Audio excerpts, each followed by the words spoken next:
నువ్వు షాపింగ్ పోయే ముందు నా కోసం కొంచెం చూస్తా అయిపో.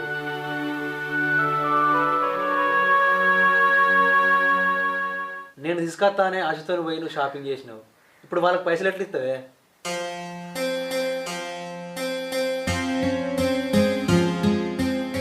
అయ్యో ఇప్పుడు ఎట్లనే సప్నక్కకు నేను సాయంత్రం వరకే ఇద్దా అని చెప్పిన. కొంచెం ఆలోచించే ఉండే బావాన్ని. నా అవసరాలను అర్థం చేసుకొని ఆ సీనన్న ఎన్నోసార్లు పైసలు ఇస్తా అన్నాడు, కానీ నేను ఒక్కసారి కూడా చేయదాపలే. ఇప్పుడు సాయంత్రం వరకే పైసలు ఇస్తా అంటివి, ఎడికెళ్ళి తీసుకొచ్చి ఇస్తావే? మాట పోదానే. నువ్వు ఇస్తావని ఆశ కొద్దీ అట్లా చెప్పినా కానీ నీ మాట పోగొట్టాలని కాదు.